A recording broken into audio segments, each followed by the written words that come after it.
Suspends ton vol. C'est à ce demi-verre de Lamartine que j'ai pensé la première fois que j'ai découvert ces lieux. Car Cumont traverse les années, les siècles, et le temps ne semble ne pas avoir de prise sur ces nobles pierres. Cumont, c'est une succession familiale, sans cesse renouvelée, sans cesse rajeunie, où chaque pièce, chaque tableau, chaque meuble parle des ancêtres qui ont trempé leur histoire personnelle dans la grande histoire de France. Cumont est véritablement une demeure habitée par un esprit de famille qui vous transcende et en même temps vous rend très proche de ceux qui vous y accueillent. Et c'est ce que vous faites ce soir, Pierre et Guylaine. Merci du fond du cœur. Et c'est pour vous remercier que je vous dédie ces quelques mots et cette pensée d'un jeune philosophe contemporain égaré en politique, certains l'auront peut-être connu, qui dit qu'aujourd'hui, dans le monde dans lequel nous vivons, faire vivre une demeure de famille, c'est déjà poser un acte de résistance.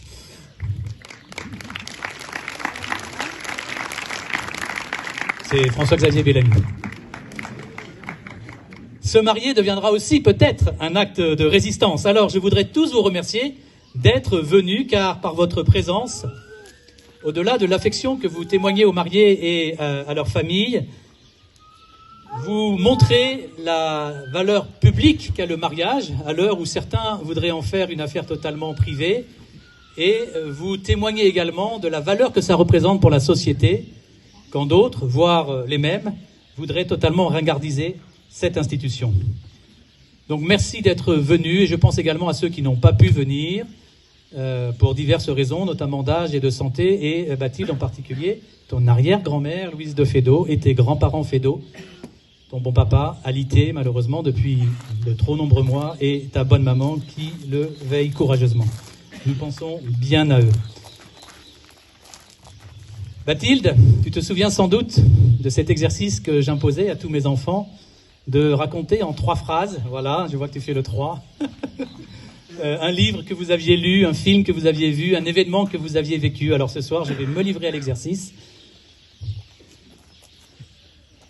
pour tout simplement témoigner des grâces que nous vivons, ta maman et moi, à l'approche de nos noces d'argent que nous fêterons dans quelques jours.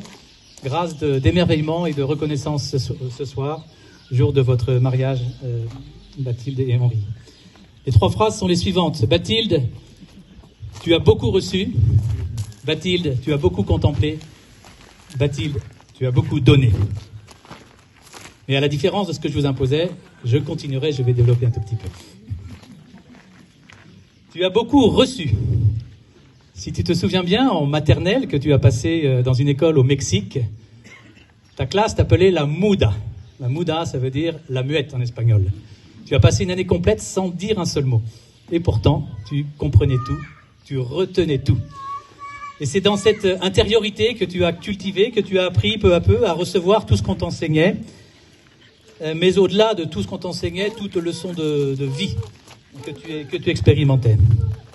Puisque tu te destines au monde scolaire, je voudrais rappeler que tu as connu entre la maternelle et le bac 13 écoles différentes, de toute nature. Des écoles françaises à l'étranger, des écoles totalement étrangères. En France, l'école privée sous contrat, hors contrat, l'école publique, l'internat, etc.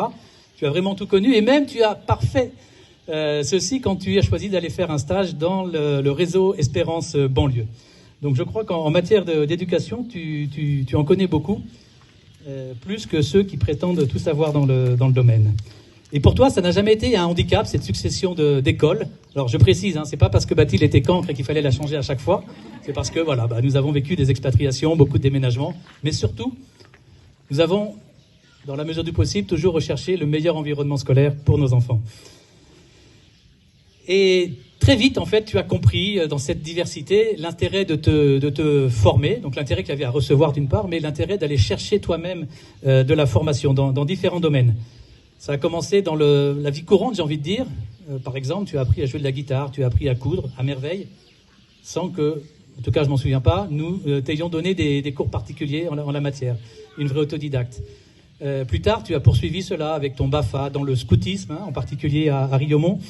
Et puis cela t'a été bien utile de vouloir te former quand tu as choisi d'aller à l'IPC. où tu as reçu une formation humaine et philosophique incomparable et qui était ô combien nécessaire quand je vois la vacuité de l'enseignement qui a suivi dans ton année de master. Voilà, donc tu as su puiser à de nombreuses sources pour te former, pour cultiver ton intelligence. Et je crois que cette démarche de l'esprit t'a aidé aussi dans le domaine de la foi, à aller puiser dans différentes sources au sein de l'Église pour cultiver ta foi, la faire grandir, la nourrir. Ensuite, Bathilde, tu as beaucoup contemplé. Et là, je voudrais saluer tes nombreuses amitiés que tu as forgées dans les différentes écoles, dans les différentes villes où nous sommes passés, parce qu'il y en a eu beaucoup, voilà, sans être militaire. Je crois que nous avons habité en 25 ans de mariage dans 13 ou 14 endroits différents, dans le scoutisme et à l'IPC également. Toutes ces amitiés sont très importantes dans ta vie, mais là encore, ce qui compte, c'est ces amitiés réelles, véritables, celles qui te tirent vers le haut. Voilà. Tu ne supportes pas la superficialité dans les relations. Et je crois que ces amitiés sont pour beaucoup dans ta quête du beau. Tes engagements, il y en a eu beaucoup. Alors là, je vais citer deux en particulier, autour de la vie, tes engagements pour la liturgie.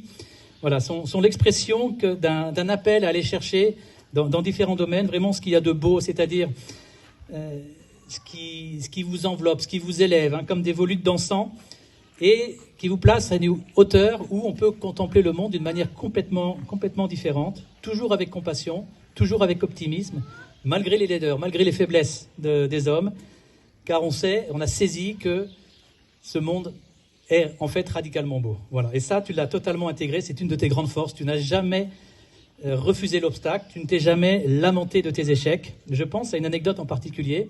Il y a quelques années, tu étais CP, et pendant de longs mois, tu avais préparé une sortie en radeau avec tes guides. Tu avais conçu sur le papier, avec de savants calculs mathématiques, voilà, le meilleur radeau pour flotter longtemps.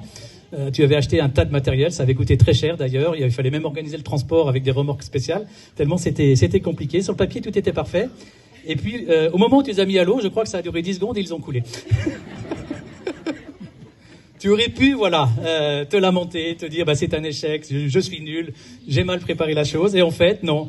Tu as su faire en sorte que ça reste pour toi et pour tes guides un excellent souvenir, improbable mais mémorable. Tu sais vraiment que la vie est trop courte pour te lamenter. Et de même que dans un fruit gâté, tu vois toujours la part qu'on peut sauver. Dans un objet cassé, tu vois toujours ce qu'on peut réparer. Eh bien, dans chaque individu, spécialement dans chaque enfant, tu vois d'abord toujours la part de bonté avant de voir les défauts. Voilà, c'est ton secret à toi pour cultiver ce beau, c'est de monter vers les cimes, c'est d'élever ta prière vers les cimes, ancrée dans une vertu que Henri a remarquée en premier. C'est une confidence qu'il m'a faite. Je crois qu'elle a été répétée par le Père tout à l'heure. Ta piété. Et en janvier, vous avez fait avec Henri et puis des oncles et tantes, enfin des quasi-cousins, une randonnée dans les Pyrénées, le tour du pic du Midi. Donc je crois que vous savez ce que c'est que nourrir sa prière en contemplant les cimes. D'ailleurs, alors elle est là, c'est ma sœur et mon beau-frère, voilà, qui ont leur fils chanoine du Grand Saint-Bernard. C'est sa spiritualité, la prière nourrie par la contemplation des cimes. Donc si un jour vous pouvez aller lui rendre visite là-haut au Grand Saint-Bernard, je crois que vous ne feriez que vous renforcer dans cette conviction que la prière, c'est ce qui vous élève, ce qui élève votre amour du beau en espérance, et toi, Bathilde, en particulier. Troisième phrase, tu as beaucoup donné, Bathilde. Alors, il y a différents moteurs dans la façon de donner. Toi, c'est pas la conquête fracassante du monde, je dirais que c'est plutôt un rayonnement par capillarité. Tu fais pas de bruit, mais en ta présence, tout le monde se sent bien, tout le monde se sent rassuré. Alors, je pense en particulier à tes frères et sœurs, hein, qui tiennent ô combien à toi et qui savent qu'en ta présence, voilà, tout va toujours bien aller. Mais je pense aussi à tes enfants de babysitting, parce que tu en as fait beaucoup, et notamment à ces lettres de plusieurs parents d'enfants de babysitting qui nous ont écrites à l'occasion de ton mariage et qui nous ont dit combien tu avais fait du bien à leurs enfants et combien tu leur avais fait du bien. J'évoquerai simplement deux de tes engagements assez forts. Hein. Je l'ai dit tout à l'heure, il y en a eu beaucoup d'autres, mais là où tu as particulièrement donné. Le premier, c'est tes années à Riomont. Tu avais, je crois, 18 ans. Tu connaissais pas Riomont, à part par le témoignage de quelques amis. Et puis, tu as voulu t'engager là-bas. je dirais pas que je t'avais freiné, mais je t'avais dit, bah, vas-y, voilà, étape par étape. Hein. J'étais peut-être un petit peu dubitatif, mais je reconnais aujourd'hui que tu avais fait le bon choix. Car vraiment, ces années, voilà, t'ont beaucoup apporté. Et je crois qu'en retour, tu as beaucoup donné, hein, puisque tu t'es engagé comme cheftaine, comme Akela, et tes louvettes pourraient témoigner, voilà, de tout ce que tu leur as donné. Je précise que quand on habite en région parisienne, être cheftaine à Riomont, c'est faire 2 à 3 heures de route pour aller sur le lieu de week-end et revenir derrière. Donc, c'est vraiment un engagement très fort. Et je salue ceux qui représentent cette communauté de Riomont et les remercie, voilà, d'avoir entouré Bathilde et l'avoir fait grandir dans ce chemin. Et le deuxième engagement que je souhaite évoquer, c'est Lourdes, hein, où plusieurs années tu as servi au pèlerinage national. Alors tu me diras que beaucoup de jeunes le font, il n'y a rien d'extraordinaire. Je retiens surtout, moi, la qualité de la relation que tu as eue avec les malades dont tu t'occupais, et particulièrement Laurent, qui nous a écrit une très belle lettre. C'est quelqu'un qui ne peut pas se déplacer tout seul, qui est sans doute condamné. Toi, tu donnes un petit peu de ton temps à Lourdes, et bien lui, il a déjà donné toute sa vie. Donc, voilà, je souhaite qu'il puisse pour toi, pour Henri, rester un exemple de celui qui a su donner sa vie, puisque maintenant, vous êtes donné votre vie l'un à l'autre. Donc, dans tous ces engagements, il y a toujours eu, moi ça m'a frappé Bathilde, une volonté de faire ce que tu voulais, voilà, tu l'as mise en œuvre. Et cette volonté de faire, pour reprendre l'expression, hein, main de fer dans un gant de velours, eh bien, volonté de faire dans une charité de velours. Henri, tu le sais, mais je vais te le dire et le dire devant tout le monde, hein, mais voilà, c'est vrai, c'est pas parce que c'est ma fille, mais tu as choisi une âme d'élite. Mais élite à la manière du royaume, pas à la manière du monde, surtout pas à la manière du monde. Car s'il y a une qualité qui m'a frappé chez toi, Henri, c'est cette étanchéité à l'esprit du monde qui n'a aucune prise sur toi. Tu mets ta joie dans les choses simples, dans le travail quotidien, dans le chant et la musique, dans les fruits de la terre, dans la contemplation de la nature. Tu es passionné par tout ce que la vie a d'authentique. Tu n'aimes pas ni la superficialité, ni tout ce qui est de la copie. Voilà. Et pour ta belle-mère et moi, tu es vraiment une sentinelle du soir. Pourquoi ? Parce que tu seras celui qui sait veiller jusqu'à l'aurore, qui ne s'endormira pas, parce que l'esprit du monde ne pourra pas l'endormir, parce qu'il n'a pas de prise sur toi. Et quand j'ai appris à te connaître, j'ai vraiment compris pourquoi vous vous êtes choisis. Voilà. Vous êtes vraiment deux âmes pures, deux âmes belles, deux âmes rares dans ce monde. Donc tu seras le veilleur de Bathilde, le veilleur de votre famille. Comme Saint Joseph, tu sais notre petit secret, voilà, veiller sur la Sainte Famille. Et l'autre jour, j'ai rêvé d'une image et je voudrais te la partager, ainsi qu'à Bathilde.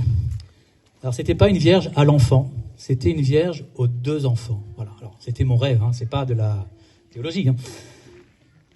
Alors, c'était une vierge tout en grâce et en apesanteur. Sur son bras gauche, pesant à peine de son léger poids, son globe à la main, l'enfant Jésus. Et sur son bras droit, descendu de son étoile, la 12e sur la couronne de Marie, Saint Philibert de chez nous. Ses mains étaient ouvertes, prêtes à recevoir toutes les intentions de tous ceux qui voudraient bien le prier. Et je sais qu'avec Bathilde, vous le priez déjà beaucoup. Voilà, sous la garde de cette Sainte Famille un petit peu remixée, soyez sereins, partez confiants dans la vie, plein d'allant. Alors j'ai commencé ce discours par un demi-vers de poésie et je voulais le terminer par un demi-vers d'un tout autre genre. Voilà, alors je vais boire. Non, pardon, j'ai un bras droit un petit peu malade.